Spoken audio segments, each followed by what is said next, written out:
The views and opinions of this podcast are solely our own, with no direct intention to offend or upset. Brilliant.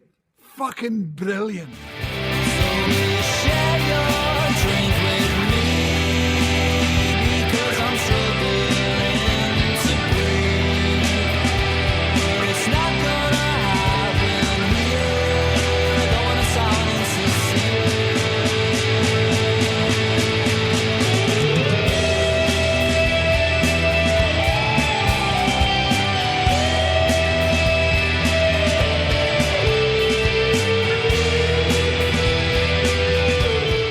Never find a more wretched hive of scum and villainy.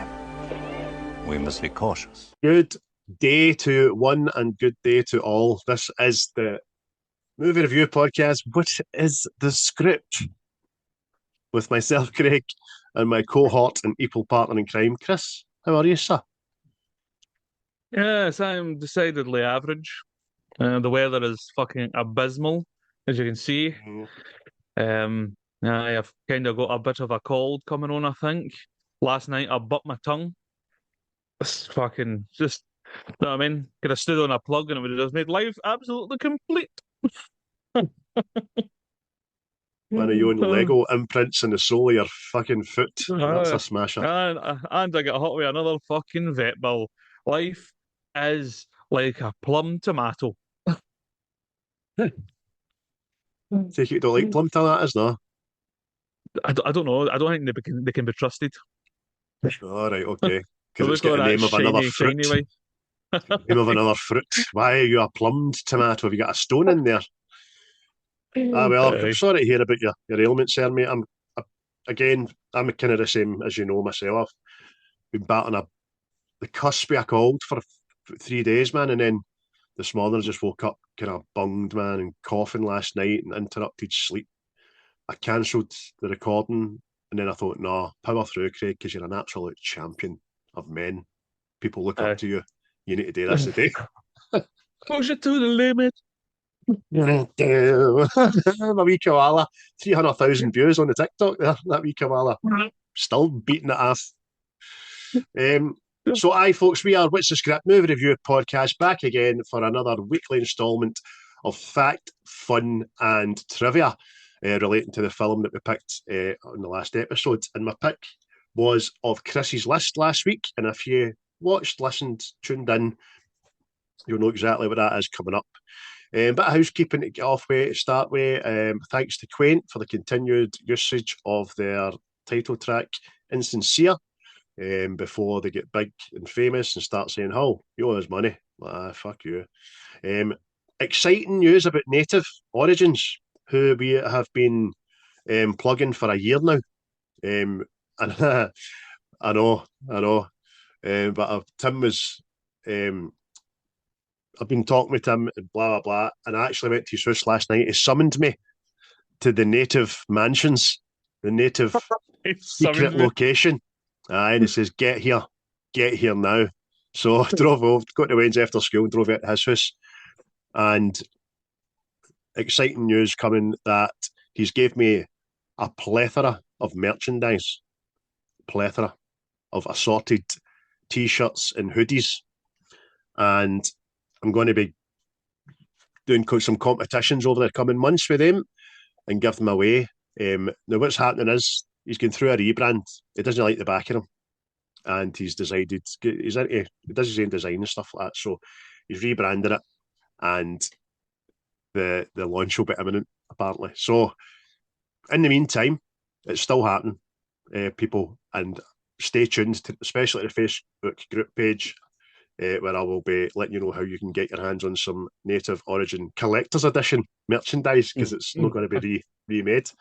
So that's good news. And hello to the 540 Facebook group members, 366 YouTube subscribers, and the people out there on TikTok and Xland who like to tune in via that medium of social media. But apart from that, lastly, you can get us on all audible platforms, including my YouTube channel, where you must subscribe or you'll have your eyes poked out by a fucking crow. Right? So there we go. A crow with a crowbar. Yeah. do you know what keeps popping up my timeline? That lassie that's just stunning, videoing herself, and a fucking birdie comes down and picks her eye out. Seen that?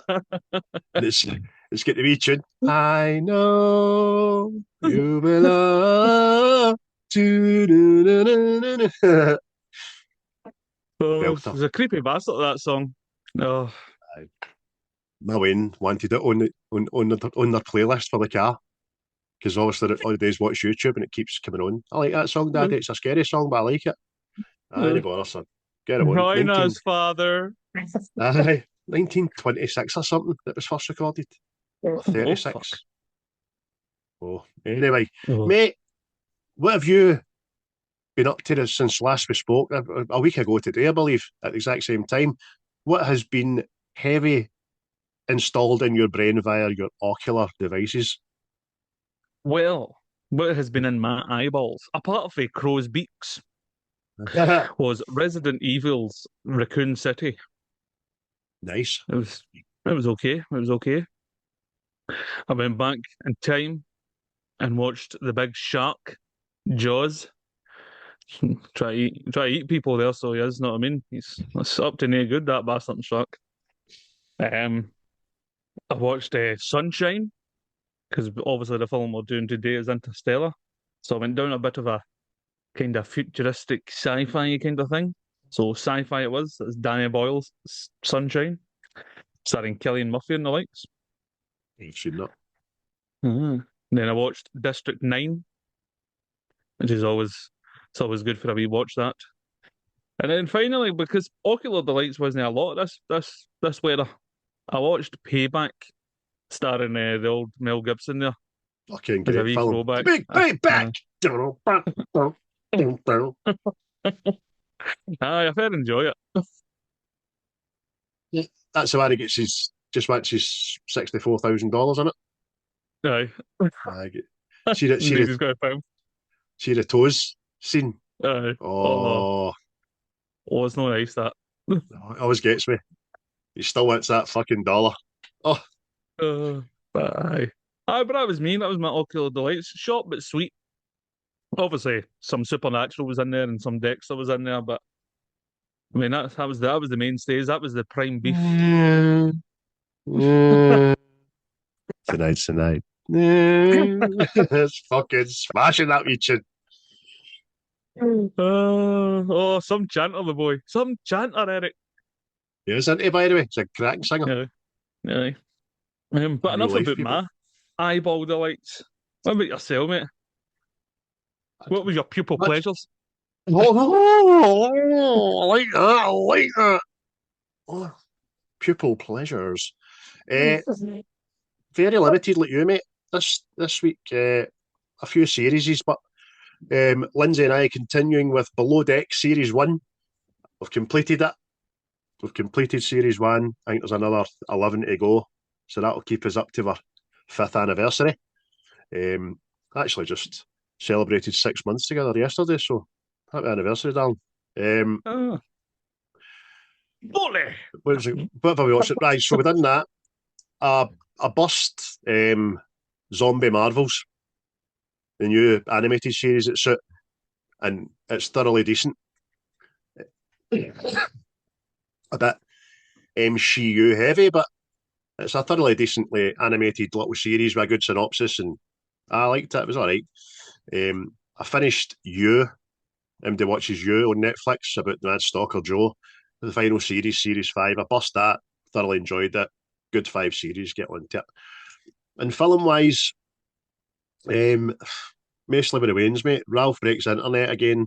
Hotel Transylvania 2. And have you ever seen Harold and the Purple Crayon? No. It's good. It's good. Is that one? Everything just comes to life. Zach Levi. Aye. It starts off animated and then goes into the real world with his purple crayon and they can make things and all that and they all come to. That's good. Good fun. Good family fun, that.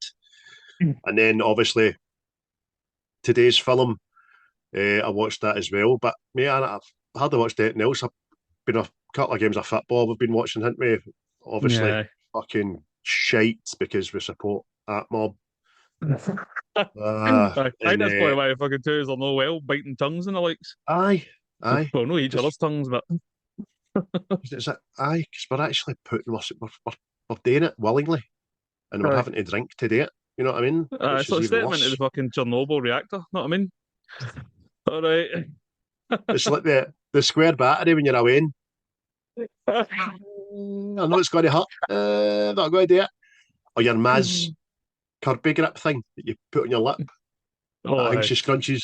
It's got the big teeth in it. You're like, oh, that's sore. Fucking ring with you. See your boy just looked at you. Fuck's up with you?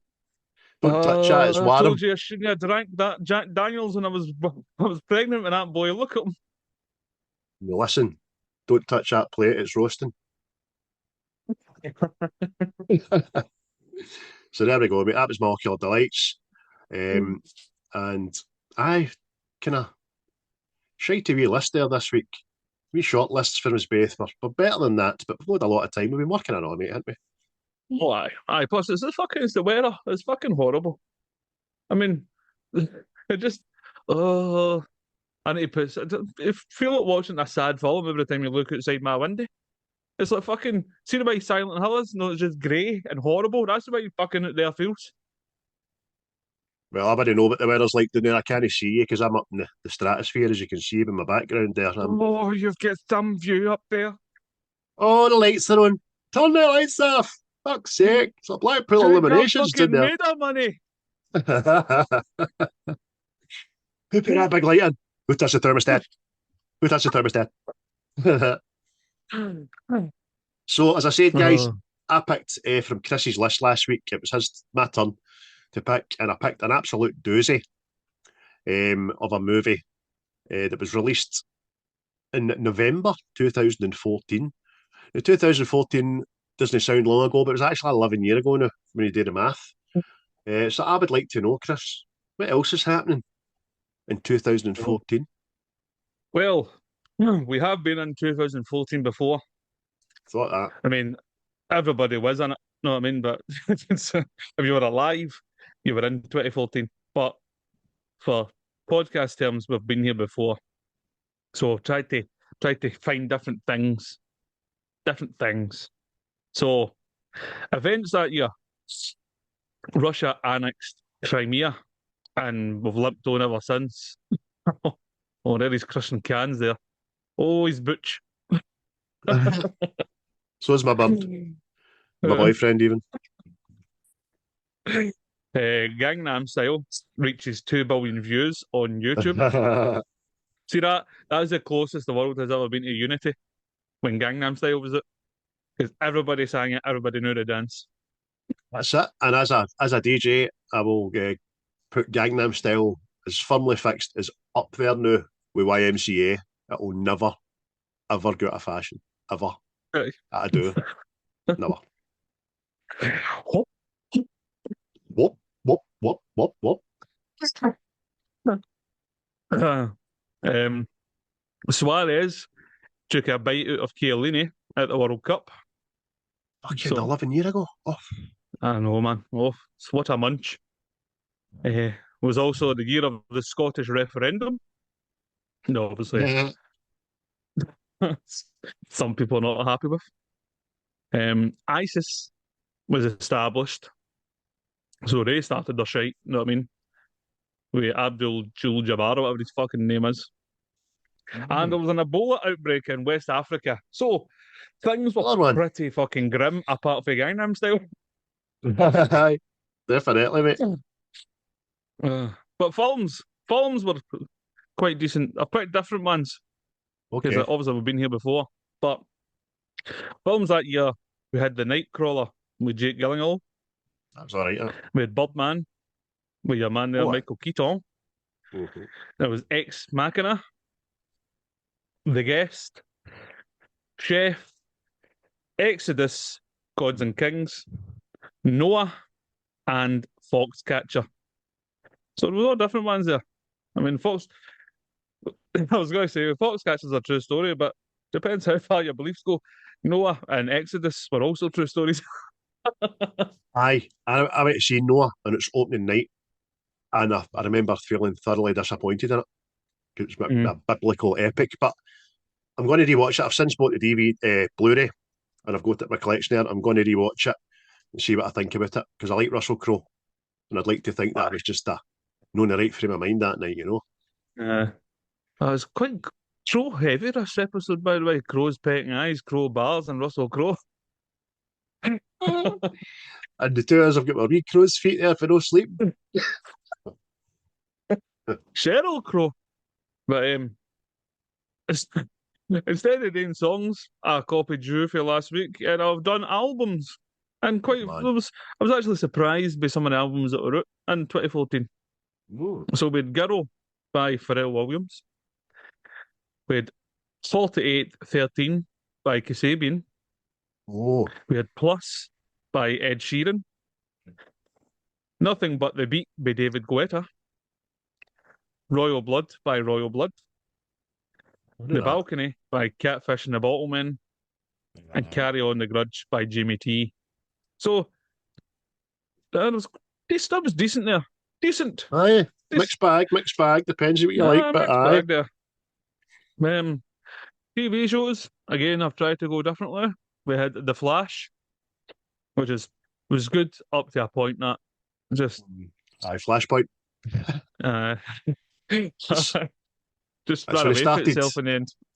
It was Flashpoint when they started integrating multiverses and Arrow and Supergirl and then Superman, and then what was the other one?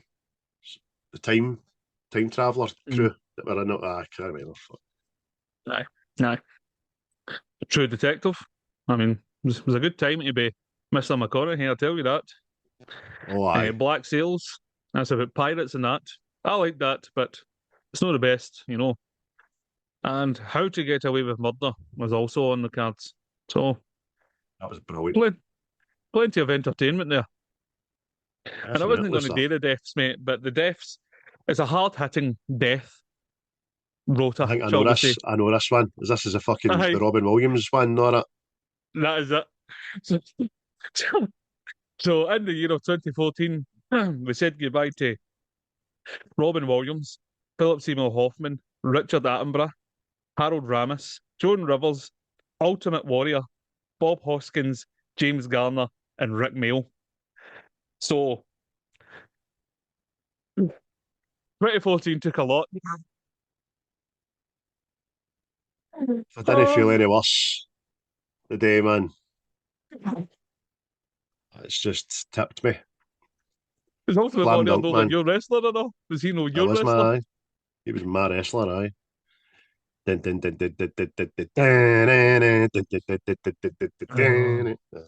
Aye.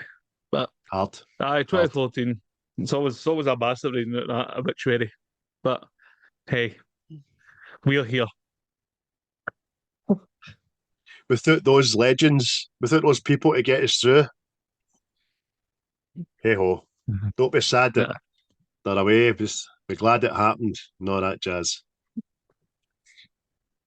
Live, laugh, love, fuck up. Fucking on everybody's living room wall for about fucking a year. That was the other thing. Everybody had keep calm and carry on. Fucking keep calm and have an avocado. Keep calm and drink tea. Fuck off. I'm no calm anymore. I'm raging because I saw I see. Keep calm and beat one off. But that was a rundown of 2014 there. So, if you were there, you were there. If you weren't there, then you weren't there. Yeah, if you weren't there, you were a time traveller. No, cheers for that, mate. That was good. Some new factoids, some old, and nevertheless quite as entertaining as always. So, we picked that year because the film that we're reviewing is from that year. And Chris, his list produced the Christopher Nolan epic, and it is an epic, cinematic epic, which was Interstellar. Brilliant film. Had to be taken off my list, I know, so there you go. Why did you have it on yours? Oh, because I actually rate this as possibly one of the best I'll say sci-fi for the lack of a better word, but it's not really science fiction to a point, is it? But aye, it's possibly one of the best ones. That see, Mm-hmm. just it's like I think like you never really thought of like see like black holes and all that stuff, and all that the manipulation of time. I don't think you really ever considered that way films, know what I mean? And then this kind of fucking obviously time is one of the main factors in this fucking thing, and it's just Aye. it was mind blowing, man. Plus, it just I know this is going to sound stupid, me, but it just felt real. Know what I mean? Like, it Aye. didn't feel like a fucking cheesy fucking sci-fi film like Summer. You actually felt that this shit could have been happening. Aye. No, I totally get it. I remember it fucking getting me. Do you know what I mean? And as science fiction as this is, the trivia is going to throw up a lot of science fact in this movie as well, which is fucking excellent. But I think the words I would look for it would be to say that it was very thought provoking. This movie made you consider other things and that you never normally did watching these types of films. So that kudos to that. Already told these guys that Christopher Nolan, in my opinion, not a lot of other people's opinion, but in my opinion, one of the top three directors we currently have at the moment. If no, maybe top of the list. Some people that John Cameron says does like anything it is. Totally get it, mate. Totally get it. I don't understand it because it's personal, but that's your view. That's what makes art subjective. Yep. Everybody's different. So, but who stars in it, mate? Who's his cast? Oh, the cast is it's impressive and shiny. But thirsty. Also got obviously Mathew McConaughy, Jessica Chastain, Anne Hathaway, MacKenzie Foy, Timothee Chalamet, Matt Damon, kept secret by the way. I don't know. Michael Caine, John Lithgow, David Gyasi, and that's how you say his name. Apologies if it's not. Wes Bentley, Casey Affleck, Topher Grace, and Ellen Burstyn. So it's an impressive cast. It's an impressive cast. Very impressive cast. Tell me more. Well, give me the synopsis of the movie first, mate. Tell me more. Tell me more. I've got. Was it love at first sight? Well, I'll make one up again as I usually do.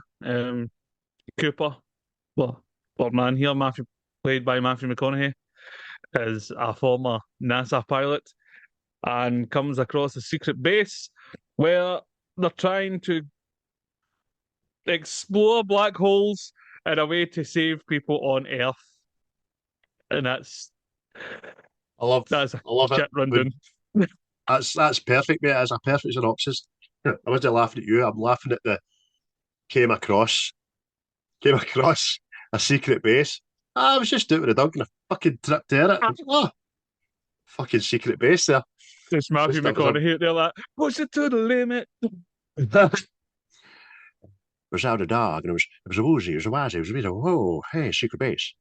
Brilliant, man. I can't do Mathew McConaughey, but I'll practice, boys and girls. I was saying, tell me more. Tell me more about the Matt Damon thing. Oh, I will. Mr. Matt Damon. It wasn't about build on this at all. He never done any premieres, any interviews, any red carpet things. It was practically a surprise in the film. People didn't know he was in the film until he showed up. And when he shows up, what a way fucking 2 hours into the film. You know what I mean? So, they done well to keep that under wraps. I totally forgot about him being in it, I know. Till I was doing my homework. You know what I mean? I was like, surely the internet's no smarter than me. Surely they've got him mixed up with The Martian. You know what I mean? They've got him for The Martian in this. Well, that's what I was going to do, mate. I was going to watch The Martian after this. I went, just fucking put me right in the mood for The Martian, that. I really like that film as well. It's a cracker. Why? The other things to let you know about folks in this movie, the music was composed by Hans Zimmer. And again, this is one of his best bits of work that he's done on film Aye. ever as a soundtrack to this, the countdown, all that kind of stuff. It's fucking Yep. immense. Remember telling you last week that Tim, CEO, owner, and fucking inventory of Native Origins, says he just doesn't like this film at all, and that's absolutely fine. But some people did like it, and I'll tell you why. Because at the Academy Awards, it received the award for Best Visual Effects, had an Empire Award for Best Film, Empire Award for Best Director, Christopher Nolan, and there was another plethora of awards it received that I just couldn't be fucked copying and pasting down because it would have been here all day. So, very well received film, mate.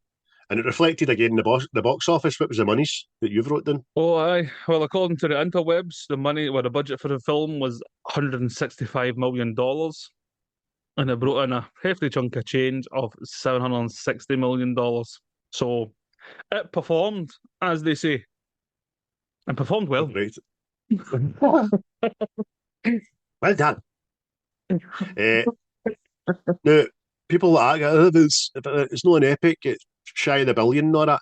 That's a tremendous haul for a film of this genre because they don't generally do big monies. Do you know what I mean? Aye. Is it? Plus, it's no. It came close to that, and it's just like a one-off film. Know what I mean? It's no. I know, like the benchmark now is like fucking Marvel things and all that, but they've got all these things to build it up to the big fucking billion. Know what I mean? That's just one-off. Boom. That's it. And by the way, John and Tim, I'm not taking a rise at you for no liking this or no liking the director and all that. That's totally fair because, like I said last week, I think Blade Runner is shite. I don't get it. Do you know what I mean? And other people will fucking take me to task on that, and that's fine as well. So each to their own. Everybody's different and all that jazz. IMDb has it sitting at 8.7 out of 10 currently after 11 years, which is pretty decent. And the Rotten Tomatoes combined score is 73% out of 100, which is cool. So it's doing well. Done well. So it's also number 18 of the top 250 films on IMDb. So all right, okay. So that's people voting it to where it is. You know what I mean? So to be in the top 20 of movies. I would definitely people. Again, I know some people just don't watch certain types of movies. Not that.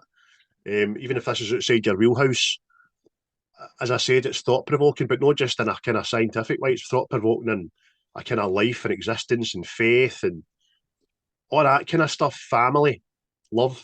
That's thought provoking and all the spectrums. So get it watched, man. It's a very emotional movie. Aye. So I think it's a space adventure without fucking being like bumped into fucking space bandits and all that. Know what I mean? It's like exploration. It's fucking. I know some people oh, that is boring shit and all that. Like, it's like see Space Odyssey and all that. You know what I mean? Cunts all of that. Oh, that's fucking. You don't like that or you don't sort of thing. You know what I mean?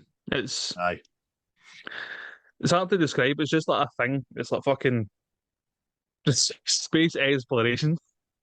Just, but see the fact that a lot of the stuff that happens in the film, though, that is it like true to science, as true as science can be. Know what I mean? So again, maybe that makes it feel a bit more realistic, not that, like I was saying earlier. But a lot of the science is like provable. Know what I mean? And maybe that's where something gets off-putting for people or not. Because it feels like a lesson. Aye, definitely. You made a really good point there. And it's one of my very first bits of trivia that I wrote down. Excuse me. Now, part of the trivia was that real equations that exist, you know what I mean, were created, the black hole visuals. So, physicist Kip Thorne, who consulted on the film, provided actual equations for how light bends around a black hole. Nolan's VFX team rendered them so accurately that the film helped publish new scientific papers. So they fucking, in doing their research, found out more stuff. They learned. That's fucking amazing. Aye. Oh, it's one thing I was going to bring up, and that's the visuals. Oh, fucking amazing. It's fucking the black hole thing alone, man. It's fucking. It's like the scale of it, I know what I mean? Like we've already spoke about the scale of fucking things. It just what is it called as the gargantuan or something? It's fucking Yeah. you're just amazing. Amazing.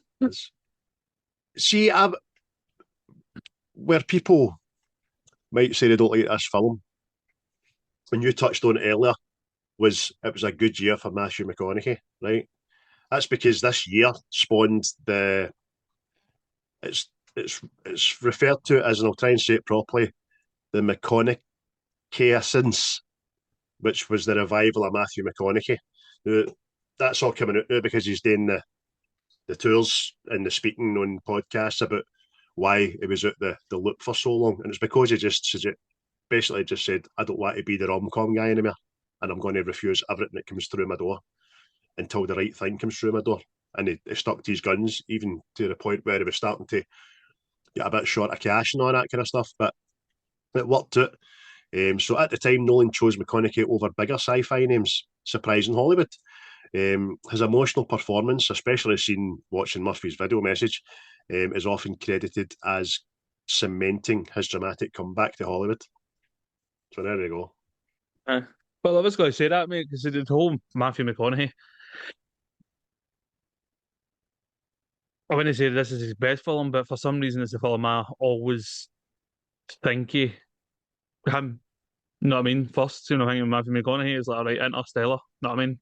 Where Dallas Buyers Club's fucking, I think it's one of the best films ever, and the acting in it's superb. But this, I just springs to mind fucking Matthew McConaughey, and again, like you say, mate, fucking, I think he done Dallas Buyers Club before this. He done fucking Wolf of Wall Street, either before this or just after this, as well as this. Know what I mean? So it was like fucking. He was on a roll, shall we say? I think you're right. I think it was Dallas Buyers Club was the one that he waited for, the script that he waited for and got it. And apparently he was knocking back 11.75 million for another rom-com and all that and stuff. So he stuck to his guns and it's worked out well for him. And I just think people just don't like Matthew McConaughey. But I think he's now proven what a fucking really good actor he is. This film, Dallas Buyers Club, are Oscar-worthy performances, by the way. Just sheer acting. And it doesn't mean to say that it's dialogue heavy, it's just fucking emotional acting, his physical acting, it's brilliant.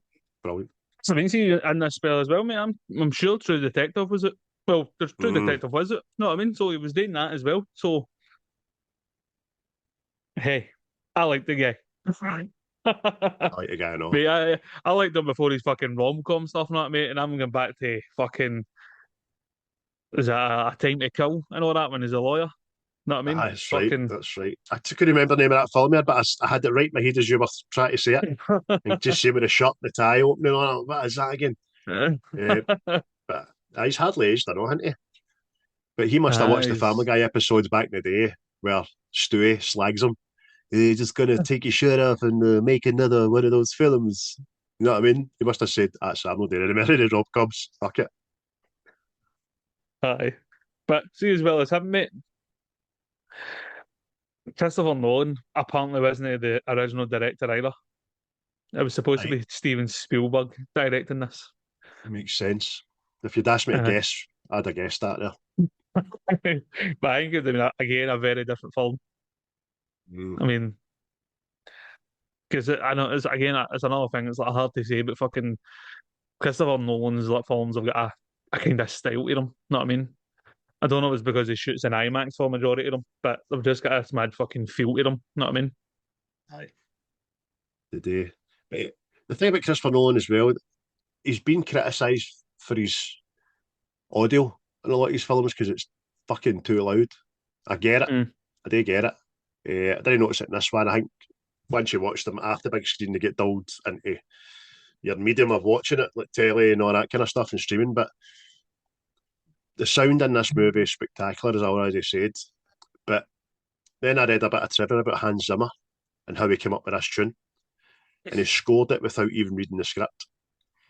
Christopher Nolan gave Zimmer just one-page note about a father-child relationship That was it. Zimmer wrote the main theme based on that, not knowing it was for a space epic. Just, you're like, that's fucking genius mode. Do you know what I mean? Oh, I would go and see Hans Zimmer because I know he usually does the rounds and all that, but I think it's a shiny penny for a ticket. Know what I mean? We talked about it last year, remember? It was coming up. I can't remember what it was. I think it was Edinburgh or Newcastle. I can't remember, but it wasn't Glasgow anyway. And it was about £200 a fucking a chair. You know what I mean? That's it. Again, anybody doesn't know, go and look at fucking Hans Zimmer's work and the films he's been involved with. I think he's done every fucking film. know what I mean? I think he even done fucking The Lion King. Know what I mean? He's just everywhere. He's just you'll see it. See when I started becoming aware of Hans Zimmer, his name would pop up in near enough every film I watched. You're going, fucking hell, who is this guy? Like Jerry Bruckheimer. Hey, It's Jerry Bruckheimer, kid. It's in everything. Oh, fucking lightning hitting a tree, man. But aye. But see what I was saying, I know. That this film felt real, more real than fucking like other sci-fi films. It's because, well, a lot of the films, see like the different planets and all that, they were all shot in different locations to give the actors, I feel, a realism. Know what I mean? So, to that planet they go to, and it's got the frozen clouds. I think that's actually in Iceland. Nice. Know what I mean? So it's like just fucking. It feels like you're going places. He loves a location, that boy, didn't he? Oh, I think he went back. I think he went back to Iceland for that. Was it no Inception? What was that other one? Tenant. A couple of scenes in that. I looked a bit the same, but it's spectacular, mate. You said it earlier on. It's visually stunning, and that's not just CGI. That's the practical stuff. Location, amazing, man. I know. So much. It was nice CGI, mate. They went into space. Oh. Shut up, you stupid bastard. That's where I'm all the new. Don't know how that's how you float in space. Push it to the limit. Brilliant. Another bit of trivia that was quite good was the cornfield was real. So it was. Yeah. Nolan insisted on growing an actual 500-acre cornfield for the film's farm scenes. My spelling, sorry. After filming, he sold the corn at a profit. That's it. And apparently as well, he learned that could be done for being on production of Man of Steel. Oh, right. So apparently that's how we knew it could be done. Which, I mean, I wonder who got the profit, but was it him? I am a learning computer. What? That's fucking excellent. And quite funny because I had Man of Steel in my head there and we're talking about Hans Zimmer because Flight is on my playlist, man. I love Flight. No. That's what I mean, mate. He's everywhere. He's fucking everywhere. In fact, I'm sure was he no Gladiator and everything? Did you know the Gladiator and all that? I think so. Fucking leave it alone, Hans. Aye. John Williams is fucking looking in his rearview mirror there. Oh, but talking about Hans Zimmer, right?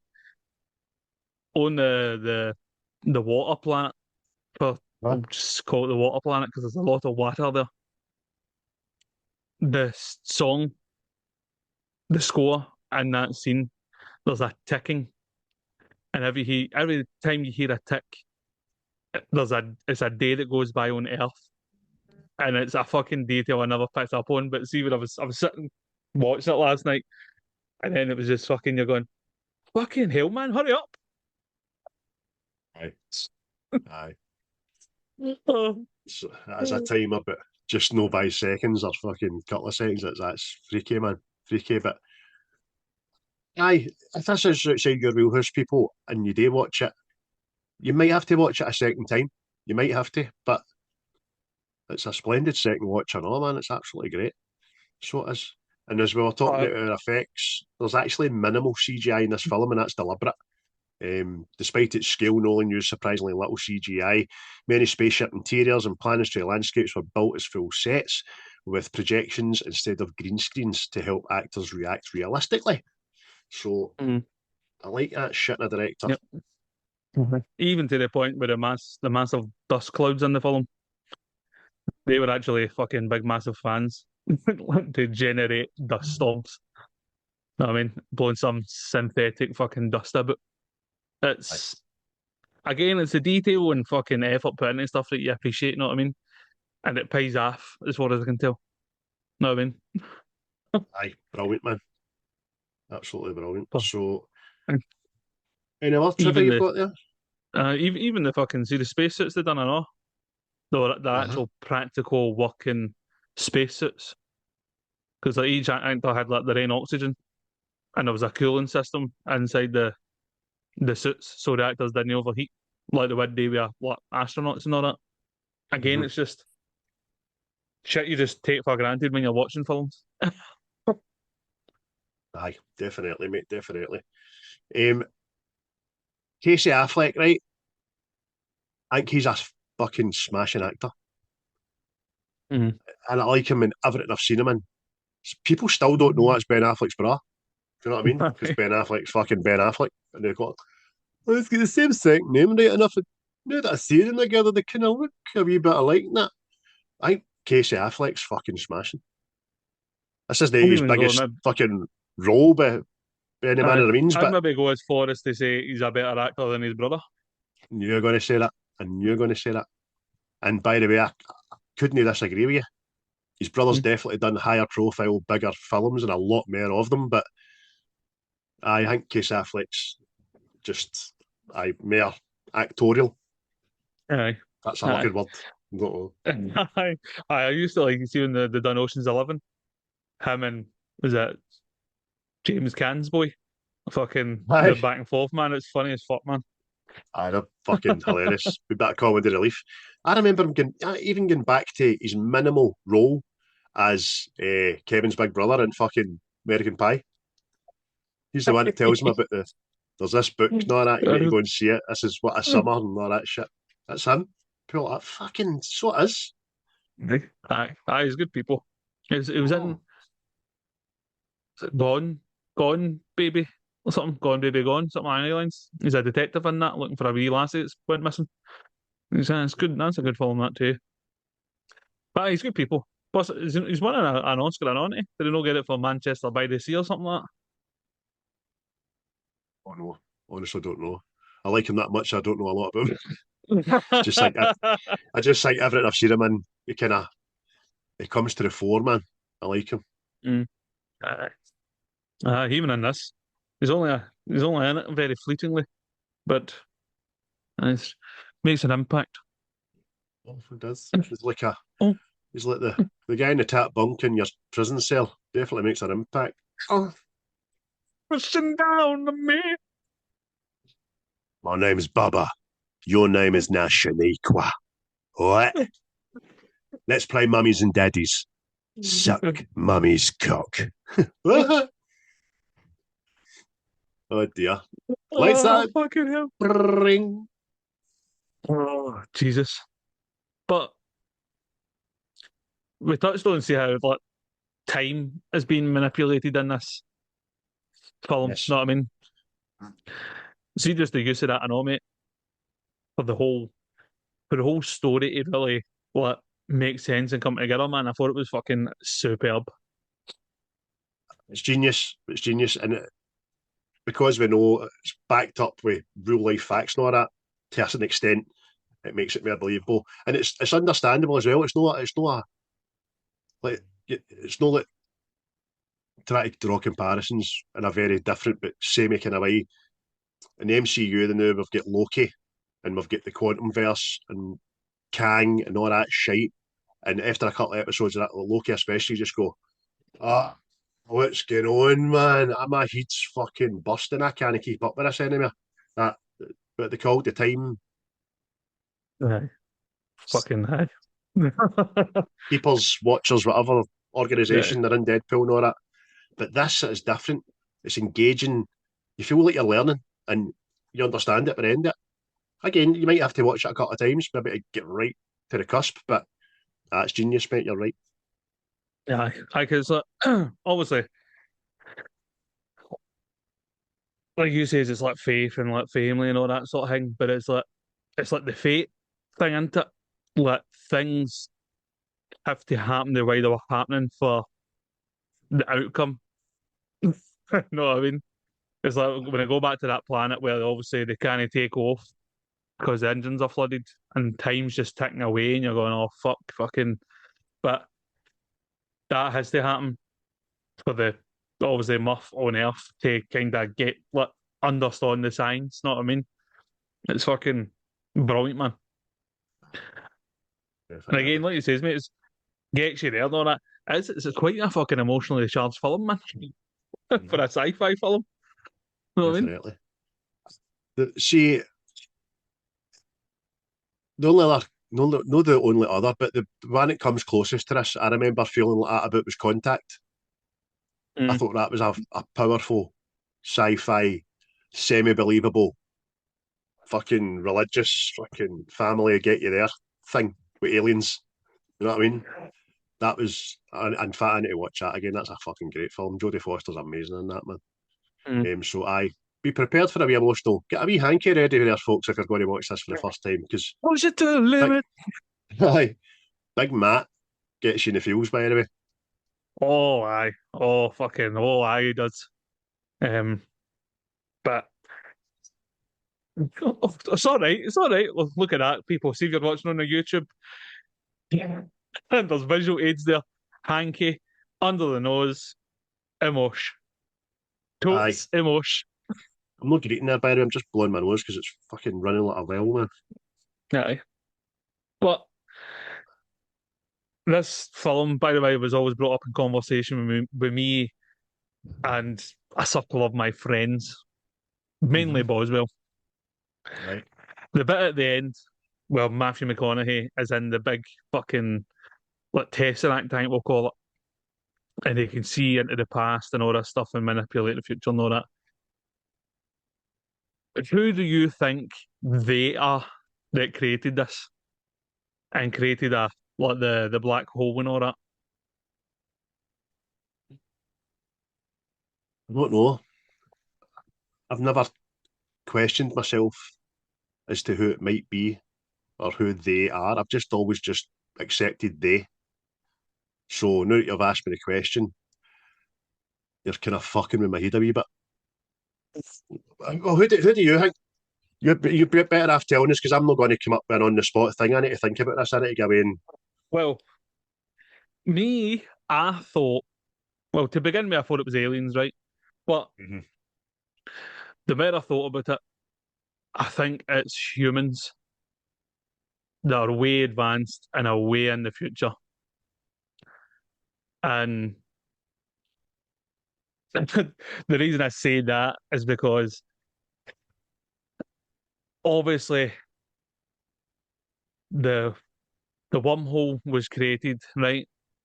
So the mission could go there and learn things to save humanity, right? So obviously humanity has got a vested interest in that black hole being created. So I believe that we've just got that advanced into the future that we've got the science to be able to create black holes and stuff. And that's who I think it is. As opposed to aliens. I don't mind that.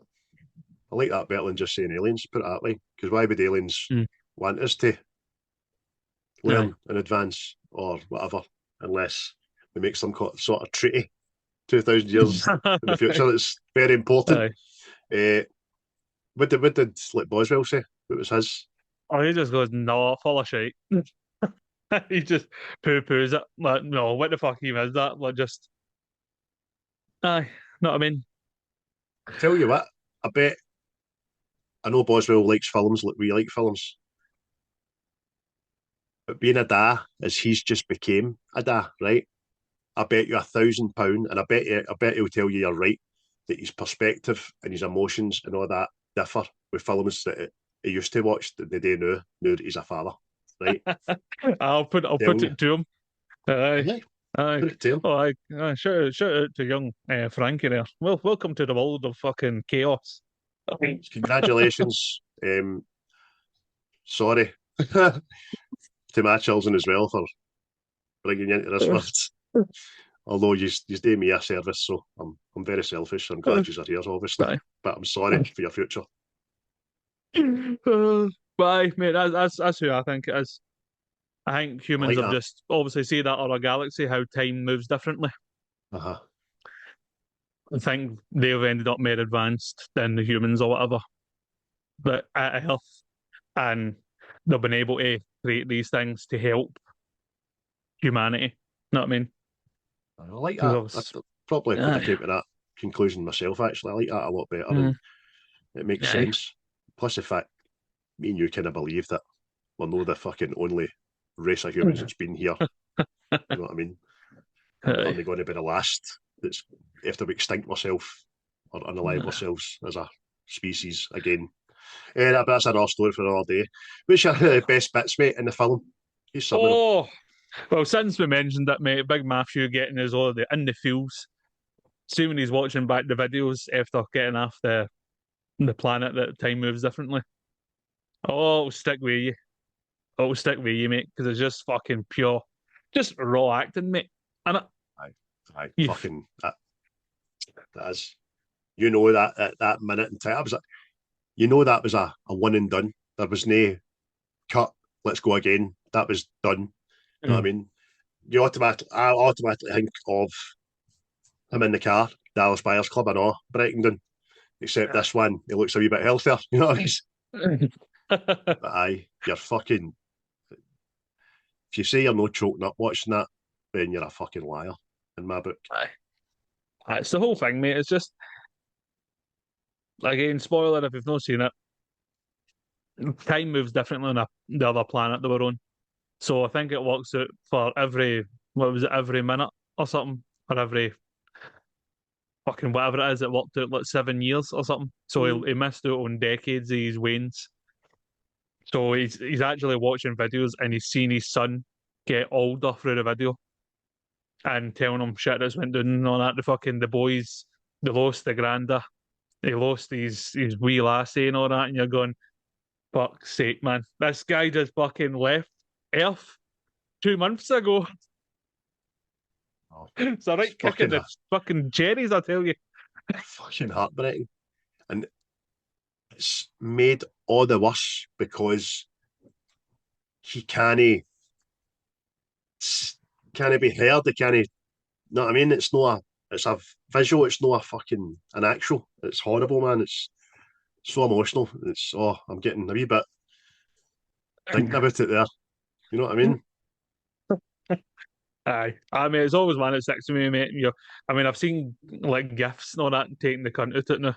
You know what I mean? Just fucking, but aye, just see as a scene. Aye. When you find out Rangers are playing in 2 days' time. Aye. Aye, but it is, man. It's just something I always sticks to you, man. Fucking aye. And again, it falls into the category of less is more. Because it's not like you're seeing all this story fucking unfold. Know what I mean? You're watching Mathew McConaughey's acting, and you're like, oh fuck.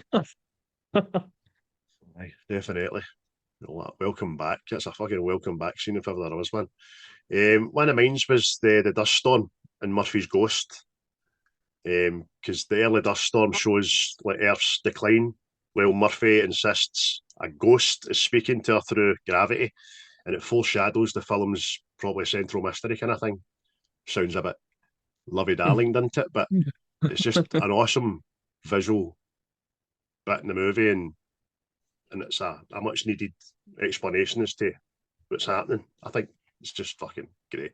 And like you said, it's a real fucking dust thing created by big fans and all that, and done it brilliant. That CGI pish. Oh no. Because again, it was a takeaway for the film. You know what I mean? It always does. You're just fucking. I don't know if it's just subconsciously, but that's not real. That's not there. You know what I mean? Whereas this kind of feels grounded and real, which is fucking mental, considering what the film's about. No horse. Another one for me is the fucking the water wave on the planet.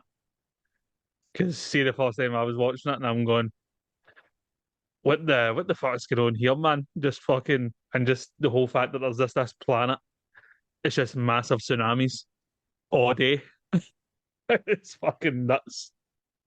It's one of the film's most fucking devastating twists in it as well, because it also gives you a wee nod to remember, time's different, but it's something like, is it 23 years I've just passed on Earth in that short few hours? Yep, like, it's fuck's sake. it's fucking it's a whole like because obviously they're there trying to find this other scientist going where the fuck where is she sort of thing, and then it's like, oh, what's that in the distance, mountains and all that, and you go, no, that's then you see it, no, it's fucking waves, and then you're just like, oh, this is fucked, man. You know what I mean? And it's a realization it's the swell, and he's like, that wave's gone away for us, and then you just see this big fucking wall of water, just Jesus. It's quite breathtaking. Fucking hell, man. Aye, it's just a devastating scene, man. It's fucking a twist, whatever you want to call it. It's fucking smashing. What's another one for me that I've wrote down? The launch sequence. Do you know what I mean? Absolutely brilliant. So I've wrote down here, Cooper and the crew blast off. Nolan, the director, he cuts between kind of like spacecraft shaking and Murphy watching for the Earth. You know what I mean? And then you've got Hans Zimmer at the back of it with the organ score. Just fucking makes it pure spine tingling, man. I know, mate. Oh, mate, it's talking about like the launch and all that. The other one I wrote down is when they're trying to match the spin of the endurance ship. Right. See when it's spinning out of control, man. It's fucking, it's mega that. You know what I mean? But also at the same time, you're apprehensive, like, oh, they're letting the involuntary noises.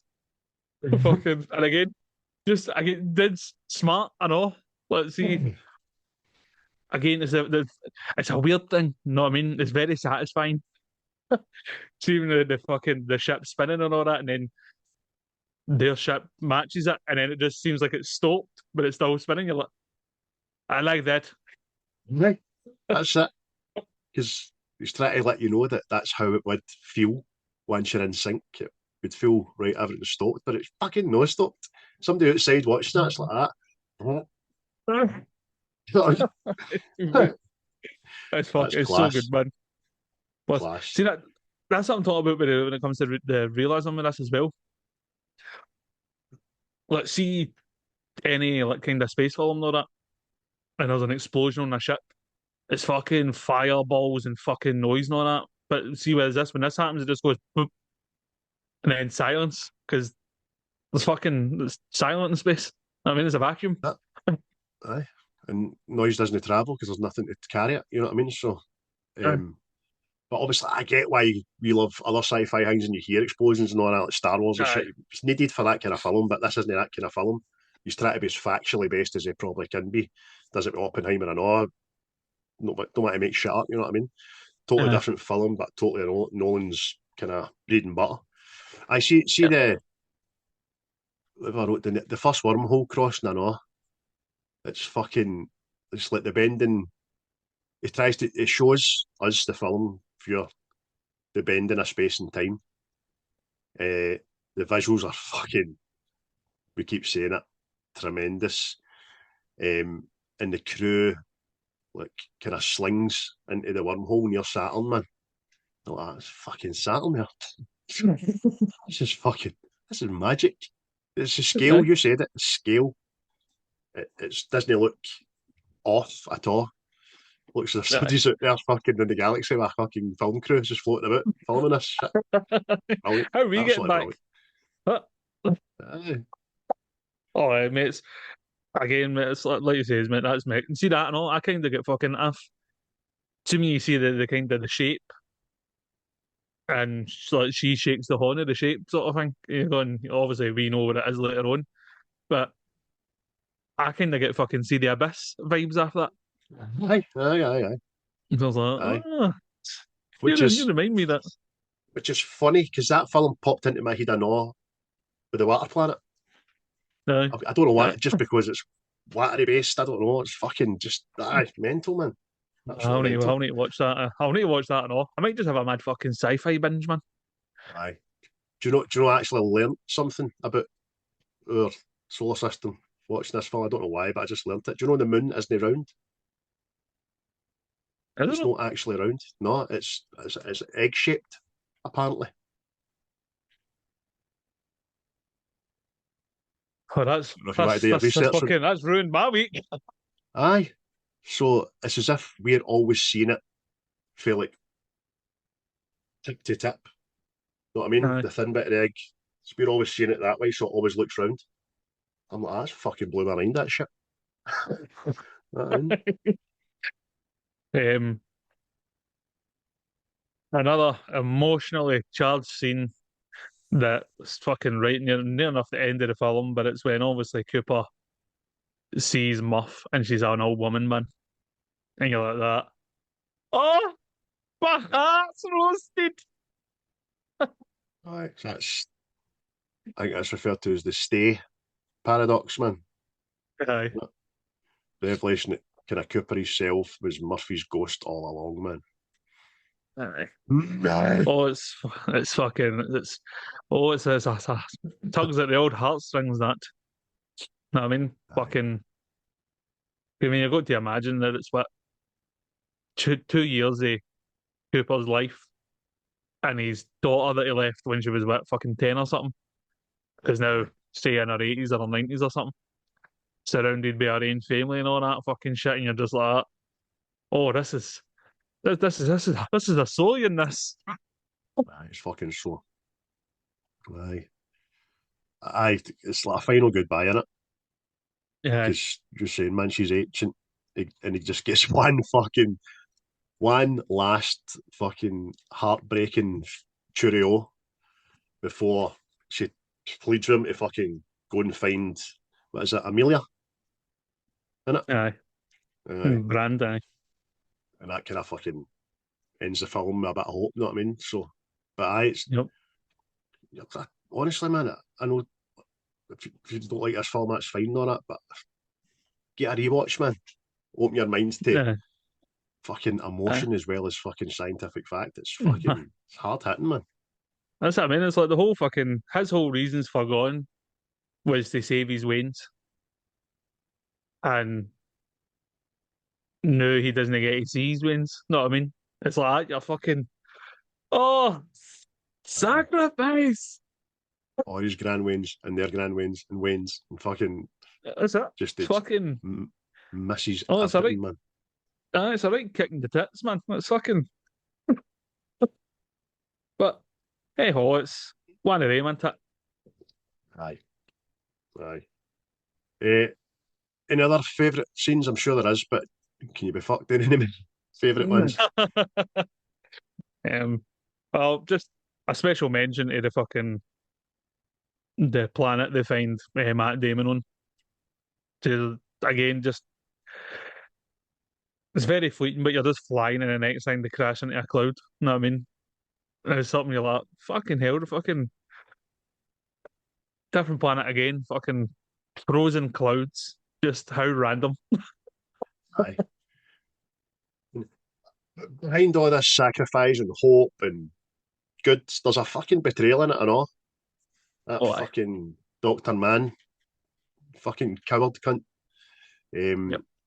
He basically, what I wrote down, he's desperate to bring human weakness into the cosmic scale of fucking things into, and it just Aye. culminates in he's got a failed attempt to hijack the Endurance, which is a ship, isn't it? Aye. It's still a part of humanity. It's a desperation, isn't it? Desperation to fucking survive and live and carry on. Know what I mean? It's Man's selfish kind of nature. Garden of Eden, yeah. don't eat that apple kind of fucking pish. I will eat that fucking apple. Whoa. Shite. Which is ultimately going to be our undoing again. Anyway. Aye, definitely. But favourite lines, mate? I've only Aye. got a couple, but you fire in, sir. I've just mine's are kind of short and sweet this week as well, but I've wrote down some meaning behind them as well. Dr. Brand, who's played by Michael Caine. Some people just want to watch about Master Bruce. Michael Caine. He says, "Do not go gentle into that good night. Rage against the dying of the light." So it's like a Dylan Thomas poem, apparently, and it's woven into the film, and it becomes a rallying cry for the survival. It's fucking Sir Michael Caine delivering a fucking line. You know what I mean? Well, one of his, I know. I've wrote one of his in myself. The last people to starve on Earth will be the first to suffocate. Oh, you're a cheery person. Oh, my heart. Aye, fucking hell, man.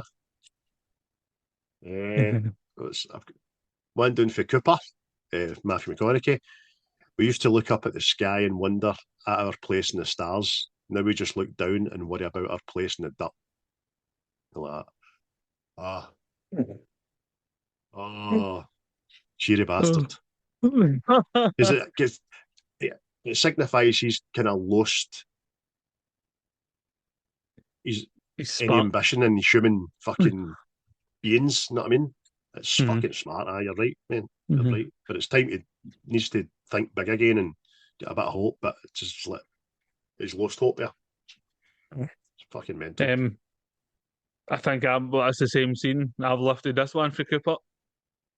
Man was born on Earth. It wasn't meant to die here. So he gets a wee bit of spark back again. Aye. Muck. It was Jessica Chastain. You were my ghost. Aye. I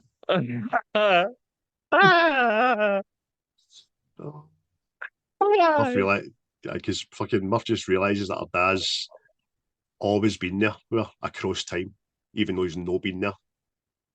You know what I mean? She knows he was her ghost. You're like, oh fuck it, I can't do this. I can't keep doing this to myself. Just imagine somebody walking into your greeting. What's the fucking matter with you? She was his ghost. What?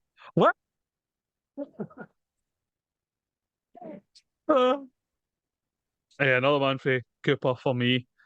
It's when he's talking to the two teachers. And he asks them, "What's your inside leg and your waist?"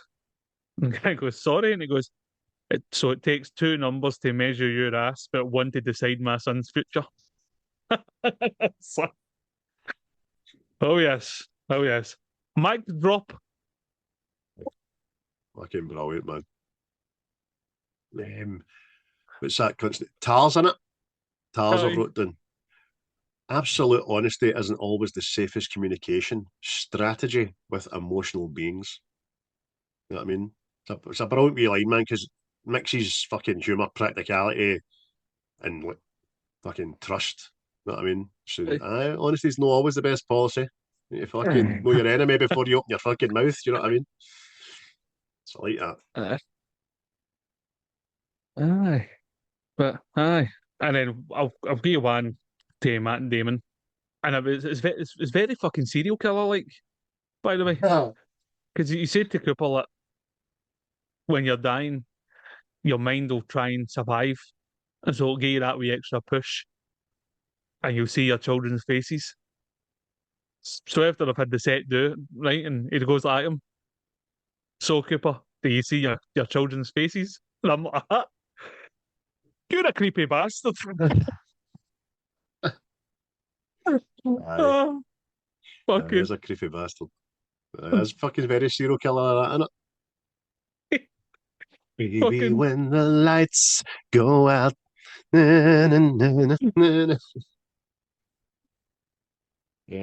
One more for me is for Anne Hathaway. I like her. A good Catwoman, her. Love is the one thing that transcends time and space. Simple, effective. It's always there. You know what I mean? Doesn't go anywhere. Aye. I think just for the whole theme of the film, love is a major fucking player in it. Know what I mean? Because although Professor Brand, aka Michael Caine, he means well with what he's been trying to do and all that, but effectively he tells a lie. So it's the love for his daughter and all that he sends her to world. Know what I mean? It's Cooper's love for his fucking Waynes that sends him there and fucking it's a very charmed film emotionally. Is it? You're right, mate. Because that emotion's used as a bargaining chip. It's used as a Achilles heel to make. Huh?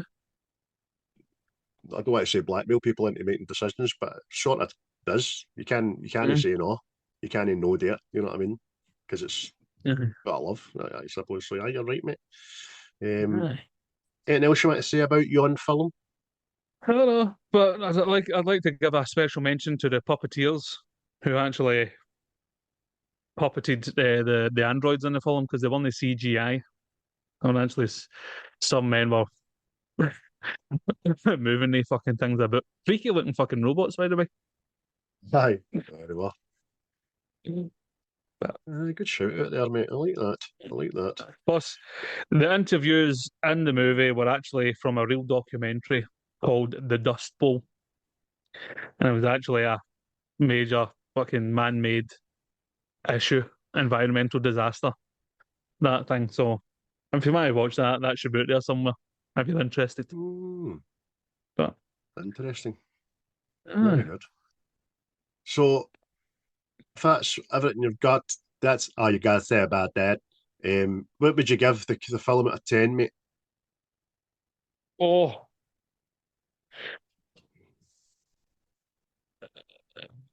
I think I'm going to get a 9.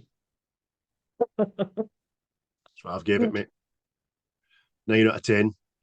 I was worried about a rewatch no having the same impact as I did the first time around, but I was very pleasantly surprised at how hard hitting it still is, and I'm definitely going to watch it again, mate, because it's so good. I'm going to watch Contact. I'm going to do what you're doing and go on a bit of a fact-finding, emotional sci-fi journey.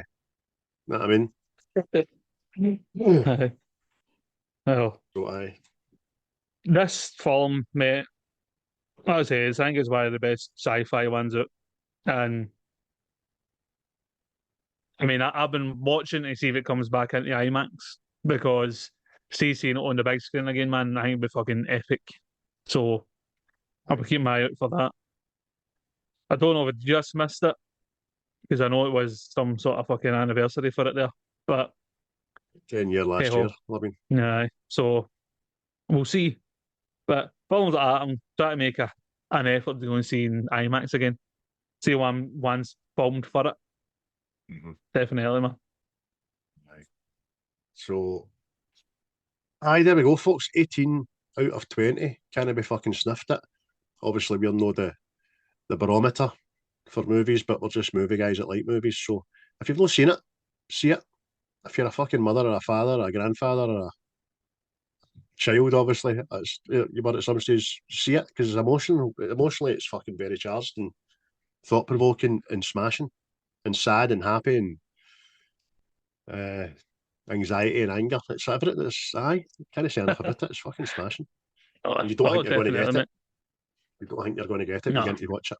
You just think it's a fucking sci-fi. So that's it. It's one of them. People will probably get put off with having to pay attention to some things, but for the most part, it's a class film, man. You know what I mean? So, I mean, it's no. I wouldn't say it's mega action packed thing. It's just mere exploration, and there is films like that. So, but it's good, man. Good film. Good people. Aye. Good eggs. Shiny eggs. You know what I mean? Shiny eggs. So, thanks very well. Before we move on to viewers' pick, which it is the next one, what is your this week's celebrity death match, mate? Oh, I have one for you. One for the ages. One for the fucking ages. So, I put it to you, sir. and everybody listening, who would win in a fight between Conan the Barbarian and He-Man? He-Man, Why? because he's the most powerful man in the universe. I don't know. I don't think Mic so, drop. mate. It's in the fucking title. It's the most Aye, powerful man in the universe. but No, the world, that's not just Eternia, because but he lives. The universe. just because it's a title, but just because it's a title, man. Just it's like the whole thing, like, oh, I'm the best shagger. Are you though? Are you? Aye. I got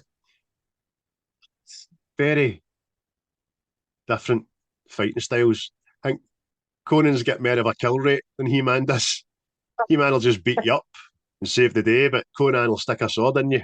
Fucking end you, you know what I mean? So, what say you? Don't know, mate. I don't know. So I'm kind of like you just kind of alluded to there. I'm kind of leaning Conan because he's got that killer instinct. Do not fuck with me. I've been shoddily treated for a small child. Aye, Whereas that's He-Man right. goes, "Oh, I've got the power. Have you? You fuck whack." Aye. I suppose I know that He-Man's mortal enemy, Skeletor, doesn't want to kill He-Man. He just wants the secrets of Castle Grayskull and to lock fucking He-Man in Snake Mountain. Doesn't want to cut his head off for it, like, you know what I mean? So, Plus, He-Man might not be ready for a mortal enemy. I'm just thinking, mate, because even what was it the second film, the God of Chaos, mate? Like Conan put him to the sword. Know what I mean? He killed a god, so it's like, Aye. Interesting. Very interesting. You're right. Aye. Conan does it, man, because he's just hungry for it. He's like Clubber Lang in Rocky 3. He just wants it more. You know what I mean? I mean, it comes down to the sword play and then just the brutal fight. I'd pay good money to watch it. You know. Aye. I don't know. Still very interested to see this fucking reboot of He-Man when it comes. They've been very coy and just giving you wee total photos of bits of sword and back of head snaps, so it better be fucking good. The last one with Dolph Lundgren was a fucking movie for its time, you know what I mean? Aye. It's cheesy as fuck, but I like it because I was wee at the time and I fucking thoroughly enjoyed it. So there we go, folks. That is your celebrity death match this week. Conan the Barbarian against He-Man, the Master of the Universe. You know what I mean? But although He-Man's got a lot more friends, a lot more pals, and the sorceress and all that, no loud honors in these celebrity death matches. No loud honors. It's cage matches, Yeah, I you don't see. know. Is He-Man got like a healing factor and all that shit because of the powers and all that? Because then that kind of. But I have seen him get the severe Malkate points. Know what I mean? So. Aye, it doesn't get chipped, but or break it, and he Mm, just gets kind of stunned or gassed on occasion. uh, You know what I mean? Or magic hypnotized, kind of manipulated that way. uh, But aye, Conan's just get milky ability, fucking solid. So there we go, folks. What do you think? Let us know in the group chat. Not a lot is engaging in the celebrity death matches, to be fair. So we'll keep it going at the end of the series. Anyway, sometimes you engage, sometimes you don't. But speaking of the Facebook group page, it is one of your films that we will be doing on next podcast. And what I've done is I've condensed the list into a straight 1 to 16, mate. And I would like mm, you to pick one of those numbers, if you will. Thank you. yes.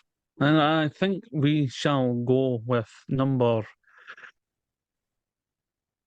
11.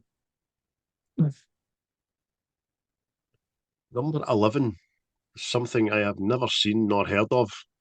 And it's by our pal Anne Speedy, who suggested who we did Death of Stalin for. And her latest entry is Brigsby Bear. Doesn't ring a bell.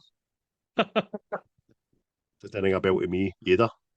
But it's been picked, it's been plucked, and whether we like it or no, we're going to watch it and we're going to review it. Chris is looking for it now, aren't you? Aye. Brigsby Bear. A comedy drama. Oh, Oh, Mark Hamill and that's in it in there. Aye. Oh, I recognise a few of the faces there. What's the synopsis of it? Can you get a wee synopsis? And then James Pope grows obsessed with Brigsby Bear Adventures, a children's show, after learning that it has ended. He decides to make a movie to finish its storyline with help from his friends and family. Right. So, comedy drama. I hope it's very comedic. But no, listen, Anne, as always, thank you for your suggestion. I will get that by some ways or means. Me and Chris will watch it and we shall review it. And you're definitely no one, she's definitely no one for coming on the podcast. She doesn't like that kind of stuff. So I'll obviously more than welcome if you change your mind, Anne. I will ask you again before we do it. But I'm pretty sure you'll be quite happy to sit back and let us see what we think about your suggestions. So thanks very much for that. Excuse me, man. I think I'm going to go on. I sounded like it was a gremlin crawling up your throat, man. You smell. Aye. So thanks very much, folks, for listening, for tuning in, for liking, sharing, commenting, blah, blah, blah. Keep abreast of where you follow us for more information on the upcoming competitions that I'll be running with the merch giveaway for Native Origins. It's gave me so many bags, so I'll need to look through and see sizes and colours and what exactly is there and stuff like that. But it's quite the array, quite the rainbow of colours. I'll tell you, it's not just black and grey and white. It's there's some rainbow all stuff the in there. colours of the rainbow. Yeah, it's like a packet of Skittles in the bags, I'll tell you. So I will go into that and find out what we're going to do, but it will involve entry into the competition by ways of subscribing to our YouTube channel and liking and subscribing to our group pages and all that kind of stuff, because fair's fair. Shows a bit of commitment. And then I'll tell you how you can get your hands on these collector's editions merchandise. Yes. Oh, and again, shout out to Seismic again. I listened to Full Metal Jacket. And by the way, Collins Mark, no. Oh, I've not heard it yet. I'm going to do it later. Oh, yeah, I will spoil it for you, but his Mark, it's no. No, I'm just saying no. Interesting. Very interesting. As I say, we all find films subjective. Sometimes it's just no our cup of tea. They say you can't score it correctly, but you know what I'm saying. But I'll listen to that, boys. Listen, get on to Seismic Cinema. Boys are still going, still churning them out. And the latest one, Full Metal Jackson. Who the fuck's that? Full Metal Jackson. That could be a new sci-fi. Jackson. Aye. Oh, Carl Weathers, man. Black James Bond. Aye. Fucking Action Jackson. Fucking brilliant. Oh, what a man. Oh, you've touched that man, haven't you? Oh, I've shook his hand and he called me a gentleman. A gentleman! There is no tomorrow. There is no tomorrow. What's wrong with you, Rag? Carried away. Right, anyway, folks. Just walked up to him. Carl Weathers, you son of a bitch. What's wrong? Too many pushing, too many pencils. Anyway, folks, thanks again. I'm just going to say cheerio for me. Yes, cheerio. When you listen to this, enjoy your weekend. Enjoy your week. Just enjoy the year, because it could be the last one. Aye, could be. It could be the start of the last thing that you ever do in the middle of something that you've never done. It could be a roundabout sort of there, but you've never seen it before. And that's your message of hope. Goodbye. What you just said is one of the most insanely idiotic things I have ever heard. At no point in your rambling, incoherent response were you even close to anything that could be considered a rational thought. Everyone in this room is now dumber for having listened to it. I award you no points, and may God have mercy on your soul. The views and opinions of this podcast are solely our own, with no direct intention to offend or upset. Brilliant. Fucking brilliant.